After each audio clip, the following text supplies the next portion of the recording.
all based around what the sister's thinking. But really at that point, you need to get like the dad on board, basically, right? You need to get a dad liking you. He needs to know that you're a trustworthy person, you're a respectful person, and all that kind of stuff. There was one thing that I said to my father-in-law, which I thought was a bit of one of my cards that I played, Yanni. So, Okay. So little flex, yeah? Yeah. I had some money coming in, but by no means was I. And to add to that, that money I had coming in, I got married in September. Yeah, I think 1st of November, I lost that job, right? I lost that gig, right? So I went from earning decent something to almost nothing. Yeah, okay. Bismillah then. Assalamu alaikum wa rahmatullah. Welcome to Mind Heist, episode 179 with Kaya. Assalamu alaikum, Kaya. Wa alaikum salam wa rahmatullah. Ameen. It's good to be back, man. I miss chatting. Yes. What was I going to ask you? Are you at home now, or are you working elsewhere these days? I'm in my co-working space, so okay. Not at home. Okay. Yeah, I've been here for like 6 months now. It's in Business Bay, and I just pay for, because all my calls are nighttime. Yeah. I just pay for their nighttime pass, which is like super cheap. So yeah, I'm here pretty much on my own. There's like 2 other people working in like different offices, so I can be as loud as I want to an extent. So it's a new one, yeah? You had a previous one before. Yeah, this is a different one. Yeah, I moved as well, so I was living in a different part of Dubai. So my previous one was like in sort of South Dubai, like yes, Dubai Investment Park, if anyone knows Dubai. And now I'm sort of on the other end. So now I'm in business, like the office is in Business Bay, so it's new to me. Yeah, but yeah, I'm considering I'm very close to downtown. Like the price of this is like great. So it's interesting they even have a night pass, because that sounds like quite a niche need, you know. I mean, when I first got here, I was the only one doing that night pass. Now there's like at least 1 or 2 other people. So it seems to be a growing trend. Again, people working remotely could be contributing to that. Yeah. But I specifically wanted somewhere to work at night, not just for my calls, but because it empties out. I need like alone time, bro. I need like space, big space where I'm alone, right? So when I was looking for new offices after I moved, I was looking for some, and I was like, okay, what's the vibe like after hours? Because that's when I'll be there the most. And some of them, like one of them was like almost perfect, but they just had like a random security guard just sitting there all night. And it was just like really, really ruining the vibe, man. I was like, can you not be here? Like, I just want to, like, you know what I mean? I don't know. Maybe I'm weird. I want to be by myself a little bit, like just to like whatever. Sometimes I make weird noises and stuff. I don't know. And when there's a security guard there, just like on his phone, it just kind of ruins the vibe for me. So here, alhamdulillah, it's relatively quiet. I like it, man. Yeah, alhamdulillah. I just viewed a co-working space today, actually. Because did you try working at home in the past few months? Like when you moved home, I think you tried it for a bit. I mean, some days I even did it, I think a couple of days ago. So some days I do it. It's not impossible, but it's not preferred, man. Like there's always something going on, you know. My daughter's like being difficult going to sleep or whatever, you know, something will happen where it's like, it'll disrupt me. And also I'm in that mode at home where I'm not trying to be productive. It's like when I'm at home, I'm subconsciously in rest mode. So I'm not as productive. Yes. So yeah, it can be done, but yeah, I prefer not to these days. Yeah, I think I took like too long to realize that. Like I've taken years to realize. I mean, it's not like a full conclusion, but what I'm thinking now is I must do a month of working out of the house and see what that's like. Because I've got a feeling that I'm missing out on a lot by working from home constantly, you know. So I viewed a place today, but I think I need a private office, you know, just for calls or recording stuff, and also just for my own focus. And this place didn't have a private place. In fact, it was like it's a new place that opened up, and so the furniture and everything is like a modern vibe. But then it's all hot desk, right? So there's no private place. Yeah. But it's like it's not even normal hot desk. You know, some of those places it's like benches, and then you've just got a big huge desk where 10, 20 people can sit at, right? It wasn't even like that. It was like a desk, and it's got those dividers around it. You know what I'm talking about? Bro, that's what I said to the guy I was with looking at it. I'm like, look, if I work there, I will throw myself out the window. You know, it's depressing, bro. It's like Yeah. it's actually got a beautiful view out the window, but they're covering it with these separators or whatever. So That's silly. so it was not good, Yani. There's only one other place I know of that has private offices, like a co-working space with private offices. The other option is to rent like an actual own office, but I think that comes with headache. So I don't know, bro. I don't know. Yeah. So you walked in there today and you were like, okay, this is where the peasants sit. Where's the big boys? Where's the big boy offices? Yeah. Oh, you ain't got none of those. See you later, mate. Was that the vibe? I think it's more. I'm just challenged. You know, I need like a lot of things distract me. You know. Yeah. I think you and me the same on that, man. I get distracted very easily, which is why I try to come somewhere very quiet. Even then I struggle, but it's the best environment for me to work. So yeah. Inshallah I can find something, man. Yeah. Keep looking. I would say even, have a look at, but you do work generally during the day, don't you? You don't work at night. Yeah. I mean, you could even like approach larger companies with large offices and say, look, because it's even hotel lobbies and stuff like that. You can say, look, is it an issue if I was to like, rent a desk from you or something like that, or rent, usually these hotels have got like 7 meeting rooms and like only 5 ever get used ever. Yeah. So you can go and say, look, could I cut a deal here? And I'll do that, to be honest. Yeah. There was a time in my life in Dubai and in the UK where I was very much contemplating working out of hotel lobbies, and I've heard good remember stories. that pass they have? I forgot what it's called. Let's Work, is that it? Let's work. Yeah. Yeah, that seemed quite That's sick. more like, if you're cool with cafes, like working in cafes. Yeah, that is a good option. But again, if you've got calls and stuff, it's impossible, man. Yes, absolutely. So I realized, bro, like my limitation and the big reason why I need a private office is like I bought this desk for working on, and it's very good for working on. I've got this big monitor which helps me work more effectively. So I'm not. If it was just I was going to work from my laptop anyway, then I might just go to a cafe. But this setup, I kind of tried to make it so it would help me productivity wise, So I need somewhere to like have the monitor constantly and have the desk, and you know what I mean. So we'll see. Even an apartment is an option. Rent an apartment with a few people and share that as a workplace as well. Yeah, if that's possible. That's what a lot of like American startups did. That's like, I think I can't remember off the top of my head. I'm pretty sure like. Yeah. There's been a few like startup stories where it's like, oh yeah, we just started off with like 7 guys renting a studio. We just use it as a. They wouldn't live there, but they'd use it as an office, right? They had like one big desk and they'd use it as a co-working space. Yeah. So yeah, I think that's good, man. I think if you could do that. How's your Arabic going, bro? Alhamdulillah, I'm learning. I want to say my vocabulary is good, like conversationally. But alhamdulillah, I've got a teacher now who's teaching me to read. So reading from the Mus'haf now, alhamdulillah. So it's getting this baby steps, but inshallah, getting there. How's your Turkish? Let me ask you something in Turkish and see if I say it correctly. Arapça konuşabilir misin? Biraz. İyi. So I'll translate. Yeah. So you asked me, do you speak Arabic, right? And I said a little bit. Yes, exactly. Yeah. So, Yani, how do I say? Let me try something else. Maybe challenge me. What should I try and say? Obviously, take it easy. Okay, here you go.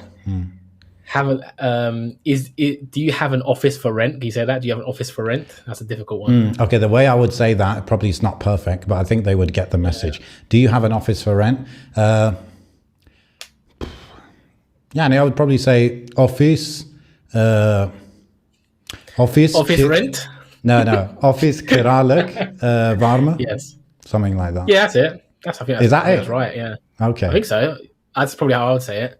Or maybe like kiralı office var mı? Like, is there an office for? I think kiralı office probably the right way, but yeah, don't quote me on that because I'm not an expert in Turkish either, mate. So, yeah. So I found the biggest thing, the most important thing to learn in Turkish, like, just when you're living here and you're trying to get by and stuff, is numbers. Like learning numbers made a huge difference for me. So I know I learned the numbers maybe in the first 2 months, 2 months of moving here. And that helped so much. Like I was surprised, like this is the 80-20 kind of thing, But now, So Yani, لو قلت مثلا هل تتحدث بالعربية، يعني هل تقدر أن تتحدث بالعربية قليلا؟ Would you understand that? I think what you said. No, I'm not gonna attempt. I know, but the last word you said is a little bit, right? Qalilan is a little bit, right? قليلا, yeah.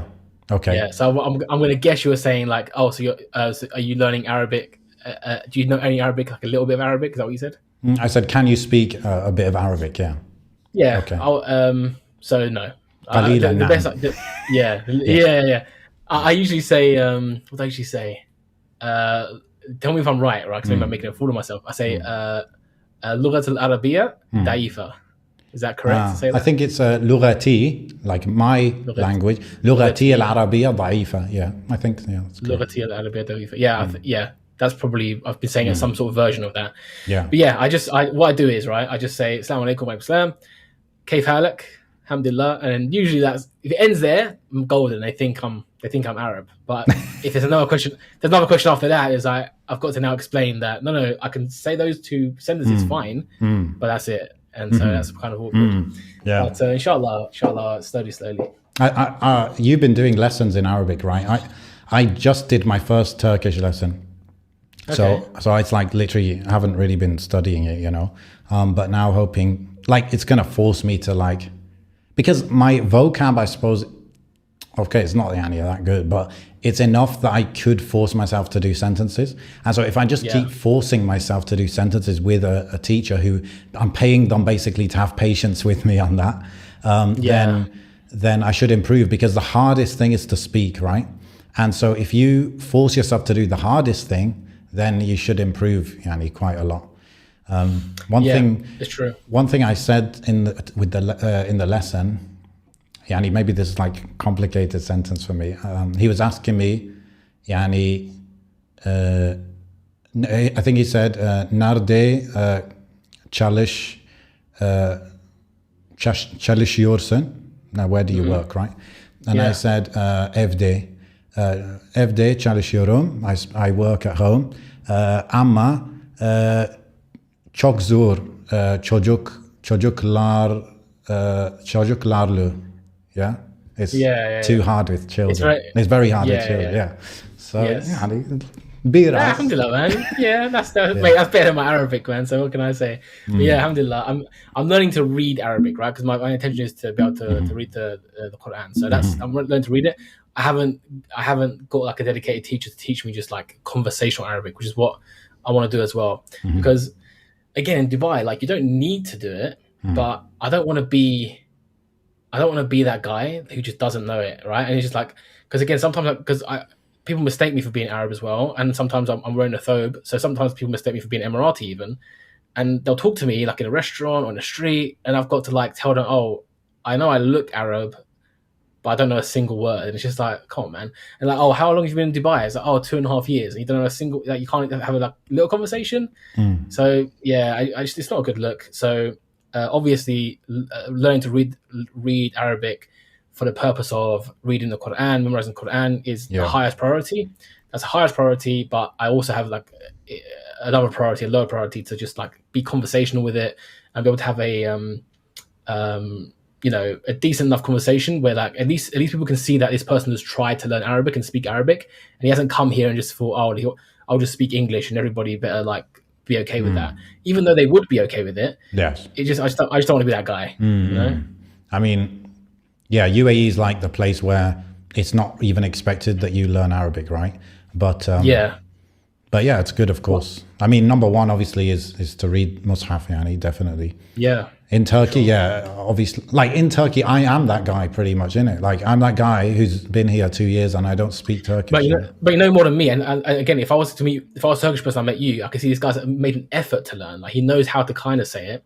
I'm not trying to become fluent. I'm not trying to be, oh, you can't distinguish Kaya from an Emirati. That'll take me years and decades. I'm not trying to get there. Inshallah, I'll get there. But the point is just to at least seem like I've tried and I've been respectful enough to at least try, I think that makes a big difference. Just like the way where you are right now it's respectable because you've tried, right? You're trying, you're getting there. That's a whole lot better than someone just saying, "Oh, sorry, mate, I don't talk lingo." Yeah, And it's yeah, like, yeah, all yeah. right, mate. Yeah. You know, it's a big difference. It's a big difference. One thing I've realized in Turkish, that yani a little nuanced thing that I just realized, or yani someone pointed out to me. You know, in English, like, so for example, number 7 in Turkish, yedi, right? So in English, I feel like I would be tempted to say yedi, just the way we speak, like we let the Why? sound, Yeah, at the end. yeah, we let it go. But in Turkish, every letter is like it gets cut Yes. quite short, right? Yedi. So yeah, yedi, not yedi, you know. So I noticed that, so I started trying to implement that. Like there's this supermarket here called. I mean, this is shows the different levels that you can be bothered with Turkish, right? So it's File. That's what it's called. Okay. Okay. So in English, we would read it as file, right? But obviously in Turkish, it's file, right? Yes. Now, I have been always saying file. I'm going to file, yeah? But that's wrong, right? You should say file, like shorter, right? Yeah. So that's like the third level in my progression. Yeah, like this guy, that's good. this guy the other day, he was cringing when I was saying filet. He's like, it's not filet, it's filet. And then I was like, oh, okay. I'm like, you're lucky I don't call it file. Yeah.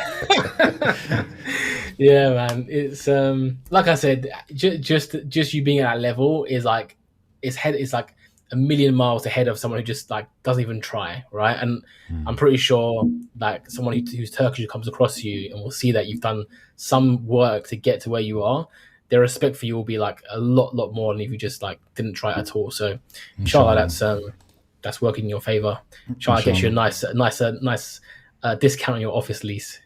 Inshallah. What about UAE, bro? How's UAE these days? Like, my impression is that, you know, there's a lot of trouble in Europe right now. US, I don't know, US seems kind of decent, but they do have inflation and this and that. And Turkey, you know, has economic issues. It's weird. Turkey's weird. Like, on one hand, there's a lot of problems. On the other hand, it's like the growth and exports and all that is growing. So I'm confused about Turkey. But UAE seems to be doing okay. I'm guessing like the oil prices are quite high. And I feel like they just made an actual decision that in this remote working world and stuff, we're going to try and get people, especially people with money, to come here. So do you feel like it's an active place? Of course, they had the expo as well. Like, what did you notice over the last maybe like, you know, 6 to 12 months? Yeah, bro. Alhamdulillah, UAE is doing good. I feel like the whole region is doing good. Again, even to a certain extent, Turkey, like in a lot of ways, doing very well. And it's so interesting when you talk to people back in the West, like family and friends. They're like, "Oh man, you know this issue, like you know, it's global issue." And I'm like, "Well, not really global, man. It's mainly you guys." Like, I think there's a lot of countries, and obviously it is relatively global, but there's a large chunk of countries where it hasn't really impacted them too much. And if anything, it's been to their betterment, right? I think UAE is among them, and in some ways Turkey is among them as well. Like this whole Russia situation, I think both countries have received a big influx of relatively wealthy people from both sides of the conflict, for sure, which helps, you know. But yeah, UAE, like Expo was good. Expo, like the roads here were like noticeably more packed. Like the traffic was like noticeably worse during Expo. And yeah, I guess like since then, like real estate prices have been trending upwards. Again, the whole Russia situation brought people in with high net worth. They've got remote working visas now, like specifically for people who are employed by companies in other countries but have got permission to work from wherever. They can come and work here. So that's definitely changed a few things as well. I think it's just like, you know, different types of people who are not necessarily employed here, but they are here. So it's interesting. Yeah, but alhamdulillah, from what I can see, things are good. Bro, is this true? I saw, you know, on like, I think it's the national newspaper, yeah? They had some sort of section where it's like, what 50K a year gets you renting in this area of Dubai, something like that. So I noticed, like, I think it was like something like in JLT, 2-bedroom flat was like 48,000 or something a year, right? Yeah. And I remember, I don't know, bro, I feel like 2 years ago, that same thing would be like 28K. Is that true or is it off? Um, yeah, I mean, possibly because the rent prices have gone up. You know, property prices have gone up since pretty much since the end of 2020. Yeah, the end of 2020, it's been an upward trend in real estate prices, which includes rent, right? And that's like I'm on the Dubai Reddit subreddit a lot, and that's like the biggest complaint over the last year or so is like, rents are going higher. Like this is, obviously landlords, people who own property enjoying that, people who don't own property not enjoying that so much. But yeah, I mean, I don't know the exact numbers, Yeah. but it does sound like that could be possible. That's Like something maybe in 30 to 40% over yeah, maybe a year, that 18 sounds about months. right. That sounds about right, to be honest. Because I think in 2019, prices were relatively low compared to now for sure. So depending on the location, it's not like it's not a blanket thing, right? So like properties in downtown have appreciated differently to properties in like JLT or like JVC. So it's slightly different, but the general trend has been upwards. So yeah, I don't know about the exact numbers, but it Yeah. wouldn't surprise me if that was the case. Yeah. Interesting. You know, one thing I noticed, like people that move to Turkey and they find it like quite smooth, usually they're the people who've lived elsewhere. Like quite a few of them come from Saudi or UAE. Like they're not from there, but they lived there, you know what I mean? And then Yeah. they've moved here and they find that smooth. But people that come straight from the UK or US, some of them struggle more, you know, with it. Yeah. In what sense? What sense do they struggle with it? Well, Paperwork time stuff. so for example, yeah, like maybe getting paperwork done, they're comparing everything to the UK, for example. So they might find that it's a hard process here. But if you come from UAE or Saudi, it's about similar, Yani. So Yeah. it's not a step down, all right? Also, if you're coming straight from the UK, this is probably the biggest factor. If you're coming straight from the UK, it probably means you've never lived outside of the UK before, which means you've never experienced living as a non-citizen in a country. Being a non-citizen, aka like an immigrant, it makes everything more complicated for you. No matter what country you're in, as long as you're not a citizen there, everything will have an extra step or two right in it. So that's something probably they've not experienced as well, and that's maybe the biggest factor that everything they're comparing. They're not comparing per se like UK versus Turkey. They're comparing being a citizen versus not being a citizen in a country. Exactly. There was one brother who came here from the US, and he came here for 2-3 months, and he was on it, bro. His Turkish was good. He was like learning Turkish. He's like, yeah, I like this, blah, blah, blah. He was looking at buying a property and everything. And then next week he's gone. He's like, yeah, you know, my family didn't like it or something. They didn't find it comfortable, this and that. So he went to UAE. And then I heard he was in UAE for like a month. Didn't like that either. He went back to the US. So again, but that's an example of someone who's lived their whole life in the US, and then it's a big change. Yeah, I need to move. Yeah, I guess so, man. I guess so. I mean, when I did it, I don't think we want to get too deep into the whole situation. yeah, we've done it once or twice. But yeah, I mean, it's a good point, man, and I think it's the kind of thing that I think more people should get used to, quite frankly, right? I mean, there's a lot of news coming out now of like the UK government changing their laws to make it a lot easier to take citizenship away from people. You and me have spoken privately a lot of times about like applying for second citizenship where it's possible and the benefits of that. I think a lot of people are like dangerously comfortable in the UK or the US, like just like thinking that we've seen precedent of that. They can punish you there. So yeah, I think like kind of people got to be a bit more resilient with these things, I think, especially as we move into sort of more difficult political times in the West specifically. Bro, I just realized you got a new mic, bro. I did. You can see. What mic is it? This is... You're pretending you don't know, like you didn't spend 2 months researching. I did. This is actually a gift. That's why I don't know the ins and outs of it. Okay. But it's a gift. It's called Maono. I don't know the brand. Oh, but okay. Alhamdulillah, it's pretty good. Yeah, I can tell. It sounds good. About this Russia thing, yeah, like obviously when they start conscripting people, Russia has a big Muslim population, so they absolutely don't want to be sent to the front line, right? And not just them, a lot of people don't want to. So apparently the normal flight from Moscow to Istanbul was $300. and it went to $1,000, then $2,000, and someone told me it even reached $15,000. And even then, when you go to the airport, the army were there, like saying, "Oh man, where are you going?" Like obviously, some people made it out. Somebody made it out. Apparently, the border with Georgia was packed as well. So it's very difficult, bro. May Allah make it easy for them, trying to get out. Apparently, they went to like the Muslim areas first before they announced it because they knew these were going to run, But one thing that I was thinking is, do they need this many people? Like even 300,000 that they said they were going to conscript, like that's quite a lot. But anyway, so you suggested, I said, we don't want to do hijrah again. So what topic could we talk about? And I know we talked about obviously your journey with Muzmatch. We did, was this one of these podcasts, right? It was Mind Heist, yeah? Yeah, it was. Okay. It was in your house. It was in your house. It was in my house. Yeah. I was just wondering whether that was just another video on my channel or podcast, but it was. Okay. So we talked about that, and that's an episode you can look up if you just search Mind Heist Muzmatch, then you'll find it. Yeah. But you suggested we talk about marriage, and marriage has been on my mind, not because I'm looking for another wife, but because keep it down, Ameen, man. Because making the type of videos that I'm making these days, for young Muslim men, it's a topic obviously that comes up a lot, and it's a struggle, and it's a big struggle for a lot of people, and it's a source of fitna for a lot of people.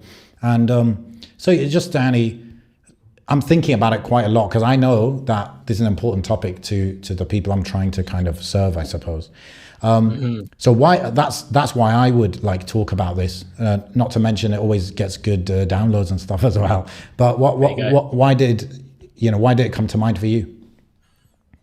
Honestly, just that last point. Like you asked me a topic, I knew the marriage thing does numbers, so I thought let's just talk about that. And I can't remember what sparked it off, but my specific topic wasn't just marriage. It was like some tips for brothers to make themselves more marriage material, and when they're like going to meet the girl's family, like how can you present yourself in that situation? Just because like I felt like I could have used some tips way back when. Okay. So you're gonna like spill the beans on what mistakes you made? I don't think I made any giant mistakes, man. I don't think I made any giant mistakes I'm willing to share. But I just remember feeling like, it would be good if I had like someone to just say like, all right, don't do this, do this, that kind of thing. And I've just been thinking about like, what tips would I have given myself back then? One thing I'm thinking is like, it seems that there seem to be two problems that brothers face.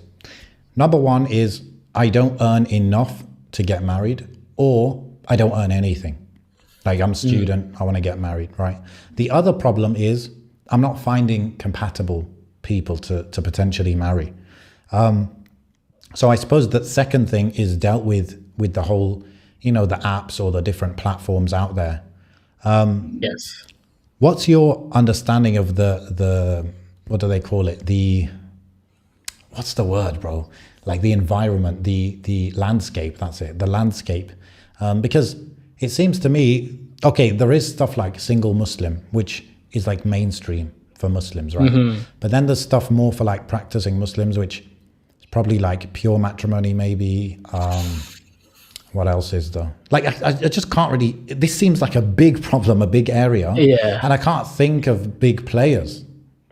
I mean, there's pretty much, the ones that I remember is, Muzmatch, I think has now become like basically like a Tinder, essentially. I don't know if it seems between the practicing and non-practicing crowd, right? Somewhere in the middle, maybe, I don't know. I mean, when I was on it, this is like 2016, you could have also used it as a Tinder because they had like a sliding option where it's like, oh, how practicing are you? Not practicing at all, a little bit. So I sometimes pray, I always pray. And like they had a few like questions like that to sort of categorize people. So you could have used it like that back then. And I guess that's a good way to like filter people into different sort of categories. But now I hear, obviously I haven't used it for a while, but I hear it's just like gone more the other way, or it's just like, less sort of rules around that, or less filtering going on type of thing. Another one I know of, but again, I haven't used because, after my time, if you will, is Sunnah Match, but I don't know much about how they work or anything like that. Sunnah Match. Yes. And again, Pure Matrimony was the other one that I used, actually. I did use it 2016. And I found that to be had more like pious sisters on it, right? So if Muslim match was a bit of a mixture, pure matrimony was much more pious because they had some more stricter rules around, like, you know, if they match you with someone, they would assign someone to be in there, or they would make the sister bring a mahram with them into the chat room, something like that. Yeah. So yeah, I thought that was pretty good for like finding a very pious sister, mashallah. But yeah, other than that, I can't really think of any, man. Yeah, seems like, oh yeah, we were talking about this on WhatsApp, isn't it? Like there's a gap. It's not just a gap business wise, but it just seemed like a big problem, bro, because people's networks are slowly getting smaller, I feel, because of the way people socialize and interact, you know? It's like your parents might have been those kind of social butterflies before, but maybe they're older now, or maybe they're not, you know, around anymore. And the next generation seem to be less sociable, less building networks, right? And so then people get into a situation where it's like I've heard people say, my parents can't help me get married. They don't know enough people, right? So then it's like, what do you do? Then the natural thing is, okay, use your network or go online. And then when it comes to online, that's where, you know, I feel like it's appropriate to have a solution for that, you know what I mean? But the one thing that I was surprised, like pure matrimony for me is, I've had it in my head as like one of the ones up there in terms of for practicing people, but the website, bro, is awful. Like I was surprised. Yeah, maybe I haven't been on the website before. When I actually went on it, I was like, yo, this is kind of strange. How like bad it looked, or not modern, you could say. Should we acquire them, bro? Should we acquire them and take them to new heights? I mean, the thing is the barrier to entry is not that high, is it? Like obviously you need. I feel like you could replicate it in what budget? What do you think? 5K? It's very. When it was 2016. Yeah, not 5K. That's probably lowballing it, but yeah, probably no more than 10K. Yes, like 5 to 10K. Yeah. The biggest, obviously, the hardest thing is getting that database together, right? Obviously, because if you got 10 people there, then no one's going to want to join. So it becomes that whole flywheel. Yeah. Exactly. This is what we're discussing on WhatsApp. You know, building a marketplace, which is essentially a marketplace. It's a chicken and egg situation. How do you get enough brothers on there when there aren't enough sisters? How do you get enough sisters on there when there aren't enough brothers? Right? Yes. One way you can do it is almost like, again, and I'm not endorsing this, but this is how a lot of these marketplaces do it. It's like fake it till you make it, right? So I remember listening to a podcast, I think it was My First Million I was listening to, and I had a guest on who was telling people how he built his marketplace. And he was literally just like, for the first like month or two, we just made loads of fake accounts, right? So loads of fake accounts. We were interacting with each other. I would comment something, someone else would post something and reply to that. And so they manufactured a community until it grew by itself. Again, I'm not endorsing that at all. That's like, it's a form of lying potentially. So, but that shows you how difficult it is to actually get that kind of thing up and running. Yes. I think what Imran did with Sunnah Match is really good in terms of he had an audience and he just made this database. He's like, I'm guessing he like bet on the fact that if he could get 5% of his audience to join, then that kicks off the database a little bit. And I feel like it's not mainstream. It's probably not going to become mainstream, but it's a niched marriage platform, which I think is actually a really cool idea, like a niched one. So, for example, Sunnah Match is for people who kind of are on Imran's wavelength, right? Then you could have another one which is for divorced Muslims. Yeah, you could have another one. So niched thing is quite cool because imagine I'm a divorced Muslim and like I go on Muzmatch and it's just like not for me, you know what I mean? It's like, but then I hear, okay, this is for divorced Muslims. This is like for people like me. So I'm going to find other people who are divorced, and you know what I mean? So I feel like that's a good one. Could be cool. Yeah, I like that. Yeah, and you know me, I like a good niche. But yeah, the divorced Muslim market is underserved. And yeah, niching down is always a good option, man. Like, you know, launching a new Muslim matrimony site, cool, been done. But launch one specifically for divorcees is like, wow, you know, a divorcee will feel almost compelled to sign up to that because, wow, it's literally made for me. Exactly. So, yeah, I like that one. Exactly. Let's go, bro. 10K. Let's do it, man. Yeah, let's do it. Yeah, I'm on it, by the way. We'll discuss that offline. Inshallah, yeah. Okay, bro. So when it comes to, okay, there are two elements to kind of preparing yourself for marriage. There is just who you are, like who you become or who you Yeah. are. And then there is how you interact with potentials or whatever, right? So starting Yes. with who you are, like what, like I actually made a video for this. I didn't put it out yet though, but it's basically like, what do sisters want? Like what do good sisters look for, right? What would your thinking be around that? Being, you know, a sister, obviously yourself and all that. Well, bro, you know Andrew Tate, right? No, I'm joking. Basically, look, man, sisters, from my limited knowledge of sisters, they want a man to be a man, right? And I'm not going to go down the. I joked about Andrew Tate. I'm not going to go down that route, but you know, we get manliness from the deen. We know how to be men from the deen. And I think if you're working on those traits, which are, you know, someone who's able to provide security financially, we'll talk about in a second as well. You know, stability, like emotional stability, a woman was looking for. You know, they want someone who's, you know, they see as stable, right? Mentally stable, emotionally stable. You know, sort of. Let's dig into that a little bit, bro. Like, mentally stable. I'm guessing you just mean like sane or like a bit kind of focused and stuff, right? Yeah, I mean more the focus stuff. I mean, obviously, sane is like if you're insane, it's probably a no go. But what I mean by mentally stable is like, yeah, like you don't want to be the type of brother who is all over the place in the sense of he doesn't really know whether it's coming or going in terms of his career prospects, in terms of his hobbies, that kind of thing. That's what I mean by mental state. Like he's got his life in order in his head at least. So for example, you may not be financially stable right now. You may not have a great job right now, but mentally, are you there? Mentally, do you know where you're heading? Okay, You've got a plan. You're not just like wandering through the streets and like, you know, hope we get married. Yeah. You've actually got a plan in place. Sure. Right? That's what I mean by that. And emotionally, it's like, I think this is a big factor. This is a thing. Anger is an emotion, right? And so, you know, like when people say, oh yeah, men aren't emotional. Well, anger is an emotion, right? So some men are very emotional and it's normal, Yanni, to have emotions. It's just that I guess men lean towards expressing certain emotions more than others, and they might feel certain emotions more than women do, whatever. But yeah, if you're someone who has a temper problem, then that's going to be off-putting for a woman, right? Because she understands that she's putting herself, her safety, this and that, in your hands, and she's probably, you know, by now these stories are all over the place of, oh, he abused her and this happened. So they're very aware of that, and so yeah, if you have like an anger problem, that's going to be off-putting. Even if it may or may not actually be a problem, but if it seems to be the case, then it'll be kind of worrying, understandably, Yanni. Definitely that. So what do we cover? We covered sort of stability in terms of your mental, so emotional, right? So when you talk about emotional, what I mean by that is you can have emotions, obviously, and you should have emotions. And if you didn't, that would be also off-putting as well for that, a totally emotionless person. But what I mean is by that is like you don't want to be ruled by your emotions, right? As a man, you don't want to come across that, you know, your behavior is based on your mood today, right? You should be a principled person who, no matter how angry you get, you won't do X, or no matter how upset you get, or no matter how happy you get, you won't be like this, right? Because, you know, maybe some brothers, like, when they get really happy or excited, they sort of start acting the fool too much, and that's maybe off-putting.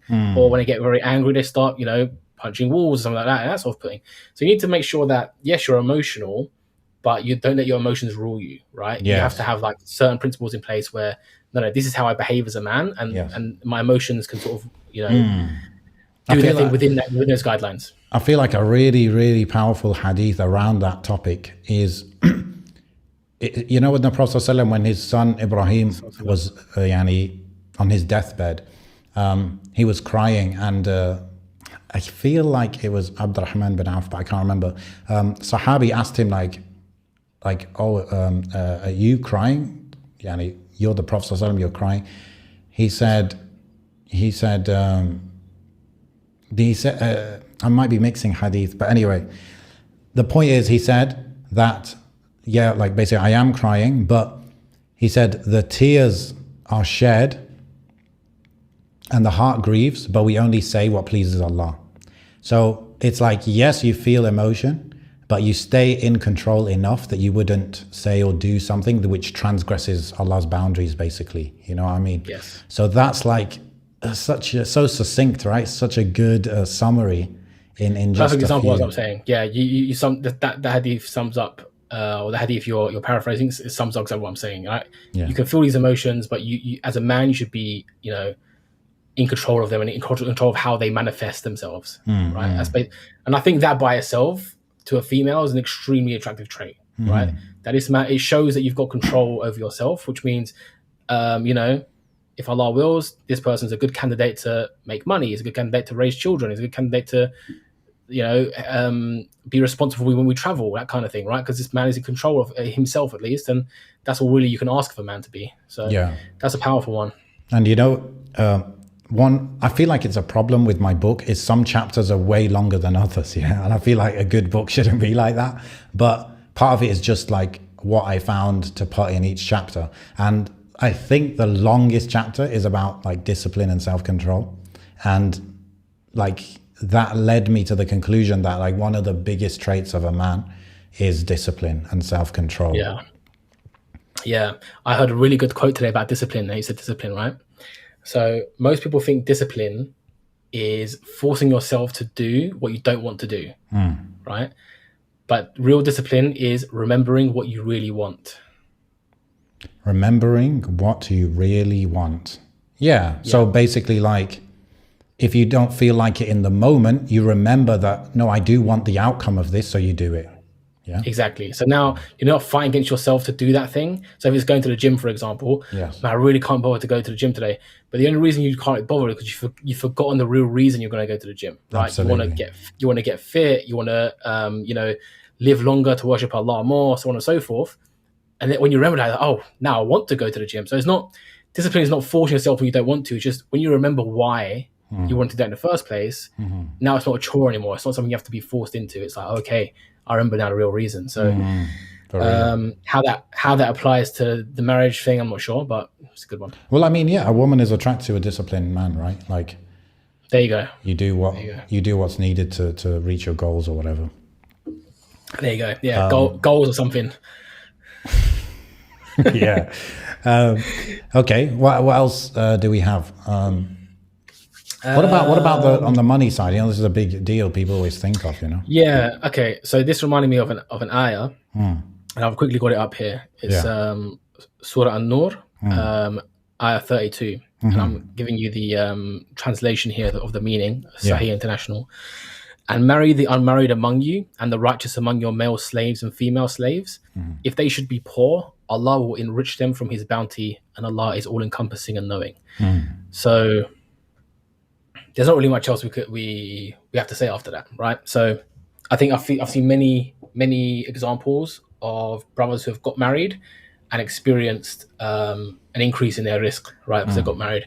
I think a lot of brothers are expecting that to come before they get married or before they have children, right? When really, it's usually the other way around.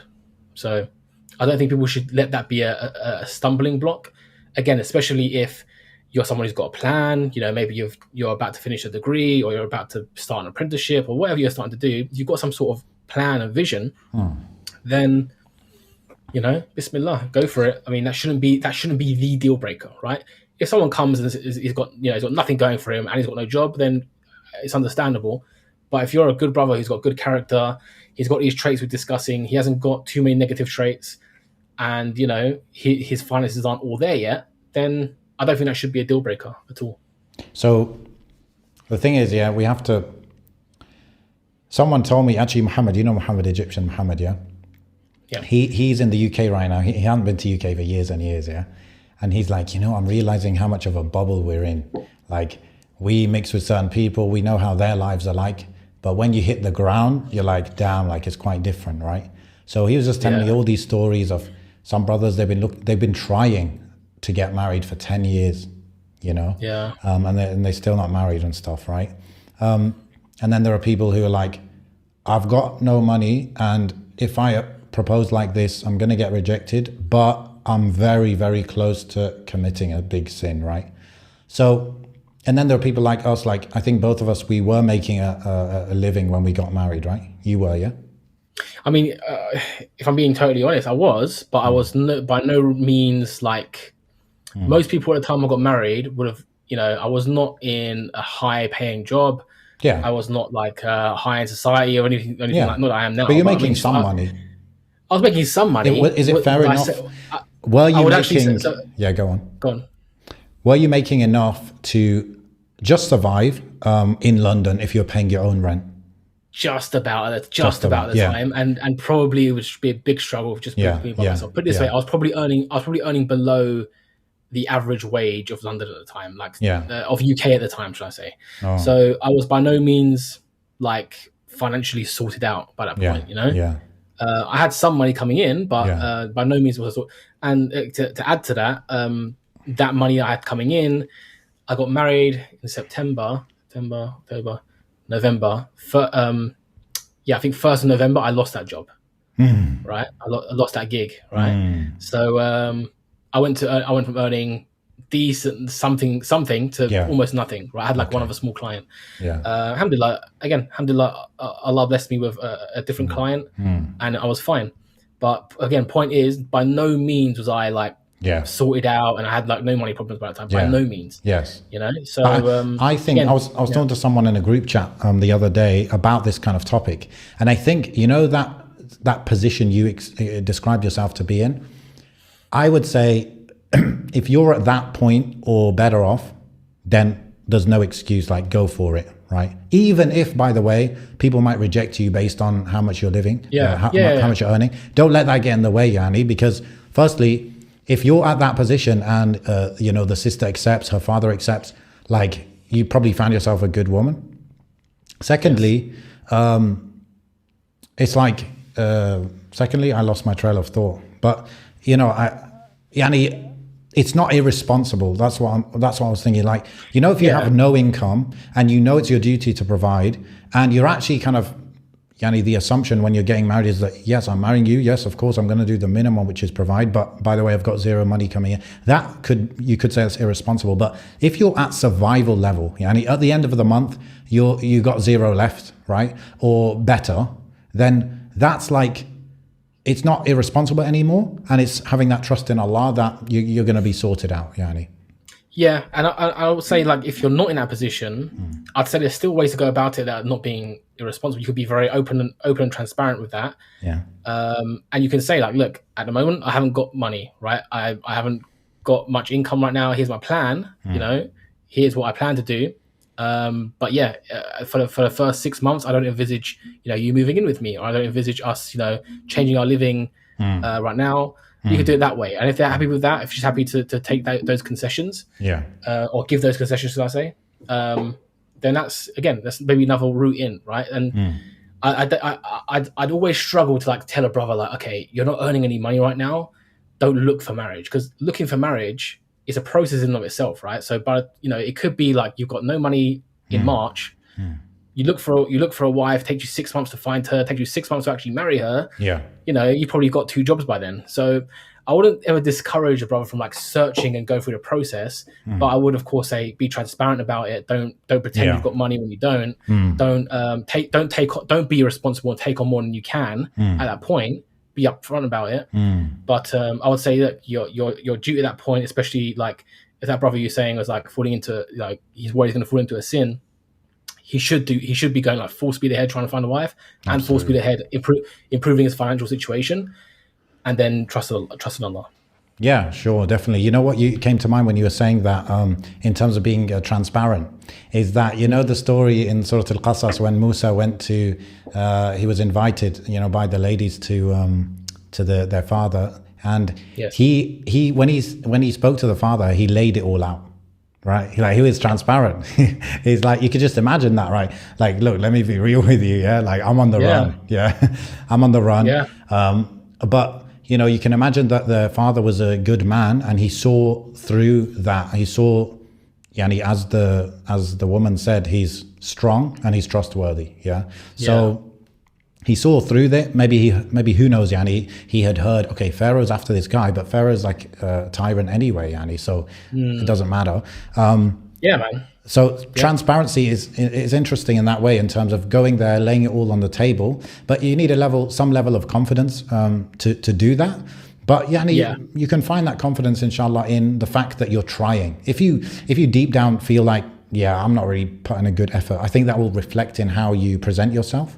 Exactly. But if you're really trying, and yani maybe Allah just didn't write for you that you got the job yet or whatever, but you're trying, you can go in front of anyone and with pride, yani, and dignity, say, yeah, look, I don't have anything now. I'm applying. By the way, yani, Allah will give me definitely, inshallah, soon. Right now, I'm like, if you're applying for 2, 3, 4 jobs a day, yeah, then you know, you're doing your kind of job. You know what I mean? You're doing, because Allah writes your rizq, and Allah expects you to strive in a reasonable way to reach that goal. And so you can say, okay, what's a reasonable thing? Okay, apply for. I remember when I was jobless, I was looking for a job. I was like, look, I don't want to like be inconsistent. What's something I could do consistently? I'm like, I apply for one job every day, just one job with customize the cover letter and all that. One a day, just do that. You know what I mean? So I think these things are reasonable, and the whole transparency thing. Oh yeah, another story of transparency is, you know, Abdurrahman al-Sumayt, rahimahullah. I don't know. Okay, you're like nodding, like subconscious. Yeah.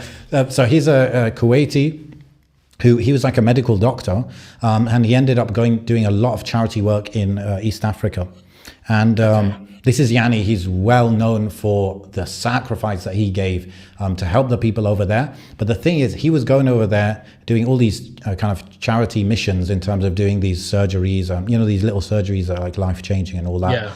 Yeah. But also he turned it into a dawah mission. So he was bringing, like, I believe, thousands of people to Islam, bidnillah, and he was helping on the medical front as well. And he sacrificed to the maximum. Yeah. And he could have, you can imagine in Kuwait, he could live a comfortable life. You know, I think this was in the 90s, 80s. He could have just been a doctor, you know, get that oil money and all that. But he sacrificed, bro. He was traveling his whole life. I believe there were attempts on his life. And crazy, bro. But when he went to propose to his wife, he told her straight up. He said, look, I don't live none of them normal lives. Yeah. What's that MFM thing? Small boy stuff. No small boy stuff. Yeah, he's like, look, it's gonna be rocky, and I travel a lot. You know, it's an irregular life, yani. I might not be around that much. He laid it all out, and she still agreed. So, and also the fact that she agreed is like, you know, she has that level of piety as well, that she's looking for someone who's gonna be someone working, yani, for the sake of Allah. You know what I mean? Yeah, man. I mean, this is also, again, for the sake of Allah, is exactly my point. My next point was going to be, if you're into, like you were mentioning before, like, oh, you've got to be quite confident to do that. If you haven't got income coming in, it takes a lot of confidence to do that. If your intention is right, and again, going back to that brother who's like being, you know, afraid of falling into sin, you've got like the perfect almost ammunition to do this for the sake of Allah alone, right? Not because, you know, or you should, or your parents are pressuring you or anything like that. No, you want to avoid that sin for the sake of Allah. So use that as fuel to go and do that, and have the confidence to go, even if you got no money, and you know in your head that it doesn't matter what these people, they could laugh at me, they could laugh me out of the house when I get there, whatever. I know I'm doing it for the sake of Allah, and therefore I'll rely on Allah. And why shouldn't I, in that situation, why shouldn't I be confident? Why shouldn't I hold my head high, right? Because I know I've got this situation where I'm scared of falling into sin. I want to do this for the sake of Allah. What that's a really pure place to be when you think about it, right? Yes. Running away from sin for the sake of Allah. It's a pure place to be. You're nothing to be ashamed of in that situation. And you never know what Allah has written for you. You could have come across a sister who's like royalty, right? You can literally be not in need of any money. She's like, I mean, not a big deal that you haven't got a job right now. Like, we're not in need of money. We're just looking for a good brother, and you seem like a good brother. So that's it. And suddenly you've gone from no job and nothing to, like, you've married into a royal family, perhaps, or you've married into a family with tons of real estate, whatever it may be. And she's like, yeah, it's fine. Like, you know, we can wait 6 months till you find a job. No big deal. I just want a good practicing brother, and you seem like that. And suddenly, you know, it's all good. Now this is part of the, you know, the how do you say it? The plan of Allah is mysterious. You know, you don't know how things can come together, and sometimes it's just that you need to put one foot in front of the other, and Allah will sort things out in ways you can't imagine. But if you sit back and do nothing, then is it reasonable to expect that? You know what I mean? I think I was that guy who I didn't have the confidence to make that kind of move. Yani with a little bit of income or with no income. I was in between those kind of areas, and I didn't have the confidence. But it was when I truly felt inside that I was on a move. Right, I had a bit of momentum. I'm not even talking about money. I'm just I was doing things with my life. It was at that point where I felt drip. It was at that point where I felt like, look, I'm gonna propose, and the outcome almost doesn't matter too much. Like, I'm going. So that's a good thing to aim for. Not in terms of anything, because it might sound like that's an arrogant approach. I don't mean it like that. I just, for yourself, to feel, have some dignity about yourself or confidence. Yeah, man. Yeah, and I think also, before we move on to like, I want to go through some tips. Like, okay, when we get past this point, like, when you actually go to visit her parents, like, what should you do? We'll go on to that in a second. I want to get on to that. Yeah. But I think like just the act, like I remember when I was like going and visiting different sisters' families and stuff, just the act of doing that once or twice. Like the first couple, I kind of knew it wasn't going to lead to anything really. Okay. But I was doing it just to maybe it would, and also just like, and just like, bro, it gives you like a sense of like manliness as well, because like, man, all right, I drove up to their house, spoke to this dad and the family. I sat down, I had tea and dinner with, like, they're complete strangers, and I'm not asking for their hand in marriage, but I'm just like, we're both exploring each other as options. And they thought, well, we'll get back to you. And I knew it wasn't going to lead to anything. And from my side, I also wasn't that interested either. Not at that point after meeting that kind of thing. But still, it gives you that boost of like, okay, I can do this. Like, this is like not just doable, but actually kind of feels empowering to do it, right? And it gives you that confidence. It makes you feel like a man. It makes you feel like you can go out and do stuff. I believe that, yeah. So, yeah, man. And I think it's also it's not a problem or a big deal if you feel intimidated, I think I was nervous and multiple times. And it helps when you're going with your parents as well, you know what I mean? Yes. I feel like a lot of the talk is around, a lot of brothers make it even harder for themselves and like make it even more intimidating for themselves, where they feel that there's this concept, right, which I feel is part of some, I don't know, separate dimension, where it's like, just go to a sister in the street and get her dad's number and call her dad up. I don't think many marriages actually happen like that, how are you you're just a stranger calling. I'm not saying don't do that if you feel the drive to do that. It's cool, but I'm just saying people think that's like what they've got to do. They've got to be courageous enough to just go and do that. But no, it doesn't have to be like that. It doesn't have to be like that. That being said, and by the way, did you, when you were getting married and stuff, the first time you went and met your wife's parents, did you go alone or with your parents? The first time? Well, because my family's in what's the word? We're all over the place, right? All over the world. So it was just me and my dad. Your family's working remotely? Yeah, something like that. But it was me and my dad only, yeah. So you went with your dad the first time you met her dad. You went with your dad? Yeah. Okay, interesting. Fair enough. Oh, you didn't? No. I went alone first. Oh. Why? I don't know why. I just kind of felt like... I don't know, actually. I don't know. Just kind of, maybe it's a Turkish thing. Just kind of worked that way. I don't know. Oh, really? Okay. I think it's very normal, Yanni. If in the end, bro, like, are you gonna have, like, firstly, why wouldn't your parents go? That's how I see it. It's like their son could be getting married. Yeah, I guess it was like from my head, it was like when both parents meet, it's like a next level stage of like seriousness. Whereas if I just go with myself first, it's like, it's still like exploring, and it's not like 100% commitment at that point. Okay. So I guess that's what I felt. Like I just wanted to take it step by step. But yeah, interestingly, I don't know. I never really thought about it until you said it like that. Before I forget. Okay, yeah. Approaching a sister. If there's a permissive... I won't say that because I'm not even sure if it's permissible to go up and just... I mean, is it permissible to go up and ask a sister just to say to her, can I have your father's number? Is that permissible to do? I don't really know. I mean, what's the reason that it wouldn't be? Just the fact that you've approached a sister on the street, like you're just talking to her one-on-one. Don't know. It might be weird. It might be inappropriate. It might be in the culture. It might be frowned upon. But it's like if I remember correctly, the rules for like interacting with the opposite gender is like it must be formal, it must be in the public, and it must be for a specific like necessary reason. So in my head, I had like a coffee shop vibe. I suppose if it's on the street, it's like very public, and you just ask that specifically, then you're not going to pull up a chair, Yanni, definitely not. Yeah. So there was a time where I was thinking, like when I was looking to get married, because it took me like over a year of searching. Yeah. I was at a time, like at the beginning, I wasn't really thinking of doing that. It didn't really cross my mind. I never did it. But as the search went on, I was thinking like, well, if I do see a sister I like on the street, I probably would actually. And the prospect became more and more doable in my head as time went on. And I don't think that would be a weird thing to do. And I do think it could work. Like, as long as you like, it's not some sort of sham for getting her number. As long as you actually mean that, and you actually mean, no, I actually want your dad's number. She may like that, and she may do it. And point is, if she's like your age, that kind of thing, she's probably had this discussion with her dad before. Maybe her dad's already looking. So as long as it's not awkward, if she says yes, she probably knows in her mind it won't be awkward for this because I've already spoken to my dad about this. Or she can call her dad in advance, say, look, this just happened. He might call you.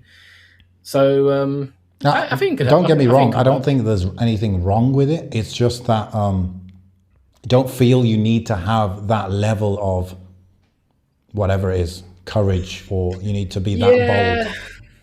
But you know what? At the same time, I'd also say, well, if you're not that bold, then why not be that bold? I'm not saying do it, but you should have it in the locker that if you had to do that, you could. It would be good. But if I thought like that was how I had to get married, I would have cut it off longer and longer. Of course, I'm not saying you have to do that. But if the prospect of doing that, and again, in a permissible way, if that scares you, or it like you think you're not good enough, you're not confident enough to do that, I'd say work on that. Like, why aren't you're good enough to go and ask for someone's father's number. If you don't feel that way, then you probably should like work on that. Because why not? Like, why not? Maybe it's a cultural thing. Maybe. Money wise as well. Yeah, I think that's enough for the money side of things, isn't it? It's like if you're kind of at survival level or better, like it's not irresponsible, Yanni, because you should expect and have that expectation of Allah that He's going to provide for you. You're going to be sorted, Yanni. And your wife, has her own rizq. And so if you're providing, her father was providing for her, now you're providing, and the rizq might go through you now instead of through her dad, whatever. So, yeah. Should we move on to like the tips, or like when you've knocked on the sister's house? Yes. I mean, one quick thing though, bro. I think the common thing in everything we were saying in terms of any good attributes to have or whatever, one thing is having strong, how do you say it, like practical aqidah, meaning your belief in Allah and what you know about Allah and the names and attributes of Allah that you know about. Learning that stuff will empower you, and it will make you obviously a better husband and a better potential husband, and it will empower you with this confidence we were talking about as well, right? So not to mention the ajr you'll get and all the other benefits, but just in the context of marriage, like that is something you can do, and you can do it like with very little time and very little money or zero money, just to like gain some knowledge and listen to any series you find like about the names and attributes of Allah. Like that's really good, and that covers a lot of the stuff we talked about. Absolutely. And I think it covers like life, bro. Like if you think about like depression, anxiety, these kinds of things, the more knowledge you have of Allah subhanahu wa ta'ala, the more you know His names and attributes, the less these things affect you, I feel, right? Allah knows best. But like worrying about money, worrying about getting married, worrying about this test and that test, the more you know Allah, the more knowledge you gain about the religion, the less these things will always be there, but the less they'll impact you, especially like your day-to-day life, right? So I think that's just good advice, like in general, not just for the marriage things, just like that will solve a lot of people's problems. Yes. Yeah. Okay, bro. So if you find someone, you're gonna meet them or their parents or whatever. Yeah. So let's say you've got the father's number, you've arranged, you're gonna come for tea and cakes at 7 p.m. or 8 p.m. Maybe 7 p.m. is a bit like dinner time, isn't it? 8 p.m. All right. So don't come at 7 p.m. It's too early. All right. So you get there, I would say like the first tip I would give to a brother at that point is to not fall into the trap of like, how can I spend this next hour like impressing the sister who's like in, maybe she's in the room with her dad. Yeah, I would do focus on the parents and just how can I show the parents the utmost respect, right? How can I be respectful to them?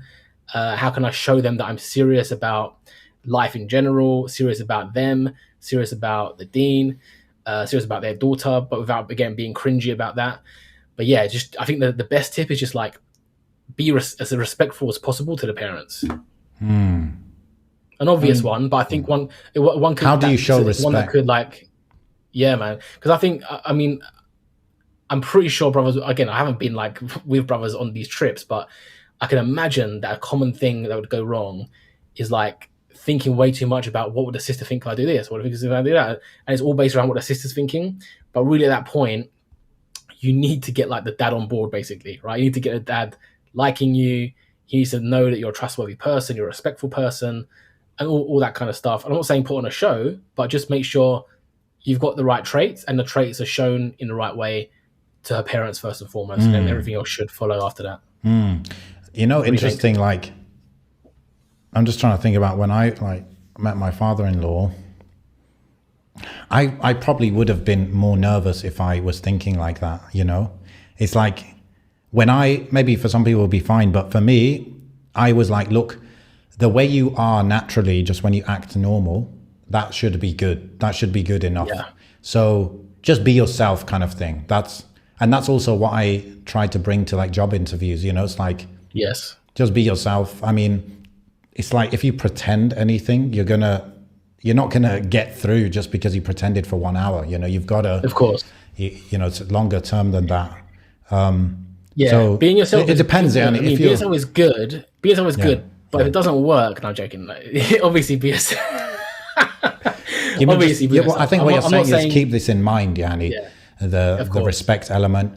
It's just be polite as well. And yeah, I agree with you. Like if you have good vibe with the father, good chemistry, good respect, even if you're not even talking to the girl, right? She's just observing you interacting with your father and you're like, you're pulling it off. Yeah. Then that's good. That alone, because most girls, they look up to their father so much. So if they see you're getting on with their father, straight away it's a subconscious green light, Danny, isn't it? Exactly. So what I meant is not that you should like pretend to have a trait or anything like that. But what I mean is like you could still be you, but mistakenly misdirect your time and attention in that hour to the sister. Sure. Oh, okay. Oh, her parents are here now. It means I can talk to her. Yes. Right. So you spend 45 minutes asking her questions and exchanging life stories, and the dad just sitting there like, like yeah. You're like, oh, you still here? It's like, no. You should be like directing all the questions to him and interacting with him like 90% of the time. And that's what I mean. So I'm not saying like change who you are for that, but just make sure you're directing who you are to the dad firstly, and then secondary to the Interesting. sister. Yeah, and if you know, if you get on with him, and then by extension, she sees that and like she's impressed by that, then there will be another time to speak to her anyway, right? Exactly. Yeah. And she also, this is the thing. I think what I observed is a lot of the culture in the West is that it's all about the girl. You're marrying the girl. Let me find out about the girl. But you can learn a lot about the girl from her dad or her mom, you know? Yep. Especially like if you look at her mom is probably the girl is going to model her mom. Right. So if you see how the mom is or how the mom interacts, that will tell you a lot. And then if you talk to her dad, see what values her dad has, you know, what vibe he's on, you know, what his values are, what his culture's like, what, you know, how he thinks, what his worldview, that will tell you about her as well by extension. So it's useful as well, just in terms of getting to know the girl even. Yeah, absolutely. So that brings us to our second point, which is, ask questions, right? So instead of like, what you don't want to do is go in there and just sort of sit there and be, because what most people I think expect is like an interview, right? I'm going to go in. Let me sell myself. yeah, they're gonna ask me about my money. They'll ask me about my prospects and this and that. And okay, my answer is like written on my hand. And you should be prepared to answer those questions.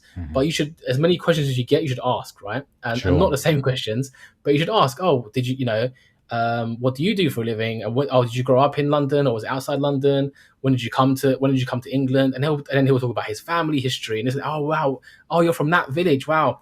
And then like you go into that, and suddenly, he's like loving it because he's talking about himself, and you're vibing with it. And you're asking more questions, and then the mother, you ask the mother a similar. Oh, but how did you guys meet? Oh, was it here? Or back in the village? Yeah, wow, great.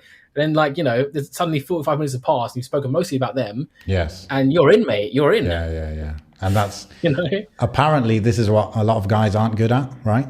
Is if you give them a chance, they just talk about themselves, right? Everyone loves talking about themselves, which is why you should give the other person a chance to talk about themselves. That should be something you have consciously in your mind. Like, I need to ask questions, not be the one talking all the time. Yeah, absolutely. Yes. And it also gives you a chance to, showing interest. When someone shows interest in you, automatically you like them, firstly. Secondly, when they start talking about themselves, they're going to open up, and you might find ways of impressing them even through your, I don't know, your general knowledge or, this and that. Yeah. There is one thing, this was not planned, but there was one thing that I said to my father-in-law, which I thought was a bit of a, how do you say it? One of my cards that I played, Yanni. So, okay. So little flex, yeah? Yeah. So there's a company that... I shop at Spin, by the way. No, that's too direct. It's got to be like, oh yeah, I saw some of those in Spinneys when I was shopping there. My weekly shop. Yeah.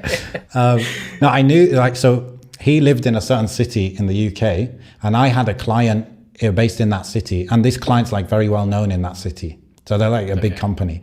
So they were my clients. So I just let him know that. That's all, basically. Okay, yeah, that's nice. I like that. Yeah. Little old flex, yeah. Okay, I like that. Yeah, that's the kind of thing you got to be not intelligent enough, but you got to just like think about these things through enough where it's like, okay, I know her family's from such and such country or such and such village.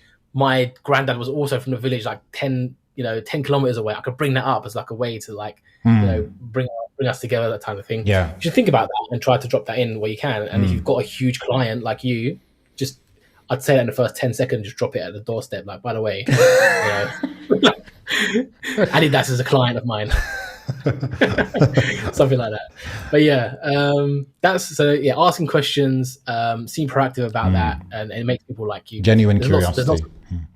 There's lots of psychological reasons behind that, which I don't know about. Okay, next one I think is important is don't be argumentative, right? So this could be like the first time you meet or the second time you meet. There may be a time where it's like, oh, we heard that you wouldn't want a mortgage, we thought that's a bit irresponsible, isn't it? Like, what's that about? That, like, I've got a mortgage. What's wrong with a mortgage? At that point, if it's like the first, second meeting, you don't want to get into like a battle at that point. You can be polite with like your response, and you can say, look, I understand that's like an issue for you. Let me go away and think about it, and then we can discuss it maybe next time if you want to. That diffuses the situation if it's like going to get heated, and it also makes it seem like you're being thoughtful. You're taking their thoughts into their feelings into consideration, and again, it just it's a very good way to respond to like a potential confrontation, right? Yeah, and it also shows composure and self-restraint. Yeah. Yes, exactly. So that's a big one. I think you don't want to fall into those sort of quote unquote arguments early on. Pick your battles and delay your other battles. Yeah, I think I don't know how I'm seeing this as linked, but like what we talk about, the transparency thing. I feel like you can be extra transparent with the girl herself, and I think it's actually a good thing to just be raw. Like, for example, real example, myself, years before I actually got married, I had it in my head. And I realize now that it was kind of crazy, but I had it in my head that I'm going to have this issue, which is the whole feminist version of gender roles. This is going to be an issue. And like any girl that I might propose to, she's not going to agree. And so I think I kind of had it in my head that I might have to compromise on that, or might have to make it seem that I'm not so hardcore about that initially, right? Okay, yeah. And I think that's completely wrong. If you believe a certain thing, you should just say it. Like if you know that it's a core thing about yourself that you're probably never going to stop, you're not going to change that, then you should just say it out straight. Like this is the thing. You don't need to go to this meeting seeking validation, seeking acceptance. You are the way you are. If you're that way, then hopefully it means you think that's the good way to be. That's the right way to be. And it's not that you have to accept her. She has to accept you. You're just seeing if there's something that could potentially happen. And the best thing you could do to show, you're a man, you're a man of values even, is just to be real. Obviously there are ways of saying things, but don't do what I was thinking of, which is where you say something different to what you deeply believe. Yeah. That's a good point. And the last thing you want is to like be 7 meetings deep and it's getting serious, and now your parents are involved, and you realize that, wow, okay, this whole feminist thing is already a problem. We're not even married yet, and yet I've been sort of pretending this whole time it's not a big deal. Now you're in a big situation, and that's a lot of wasted time and energy and emotion for everybody. So you need to be upfront about these things, man. You need to sort of be quite clear on that. Know what your deal breakers are, right? It could be deal breakers, could be a whole bunch of things. Have them listed out, things that you can't be comfortable with, whatever that may be. And I'm not saying bring that up on the first meeting, but that should be quite early on, and you shouldn't let that stop you because it might impact. I really like this sister, but she's sort of that's one of my deal breakers. If it's a deal breaker, if it's a real deal breaker, then you're heading for trouble, whether you like her or not, basically. So exactly, I'd say make a list of deal breakers that that are genuinely deal breakers, and if anyone breaks them, just break the deal. Yeah, and actually that goes along with focusing on the dad at the beginning, because if you like it, and I think this is very easy to happen to a guy, right? If he goes and sees a girl and he finds her attractive, a lot of times the logic goes out the window, and you don't want to be in that position. You want to be in a position of leverage in terms of, look, this doesn't have to go through. Let's just see if Allah makes it easy for us, Yani. That's the first thing. The second thing is, like, it's funny, like, you can imagine a girl might be attracted to a guy, his like personality or his charisma or the way he carries himself. And she might get emotionally attached. It's kind of also, I guess, considered emotional attachment if you find someone really good looking, right? So this is a weakness actually of men. I actually read this, that book, Men Are From Mars, Women Are From Venus. They even wrote that in the book, like, men are not discerning when it comes to women. If someone's attractive, they kind of just lose a lot of the time, Yani. Yeah. So you kind of want to avoid being that guy, basically. That will help you, I think. Yes, that's a very good point. Yeah. Do I have any other notes on here? Prioritize.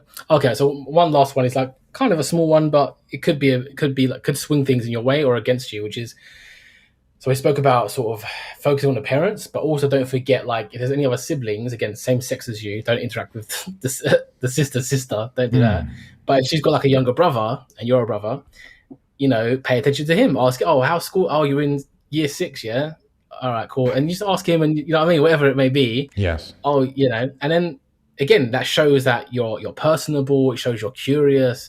It shows that you can have conversations. Quite frankly, this is what people look for. Like, is this guy capable of holding a conversation, or is he like, So absolutely, that's an important one. I think that's an important one. Again, all of this is like interacting with the sister indirectly, because you don't want to be disrespectful at that point. You don't want to be too forward at that point.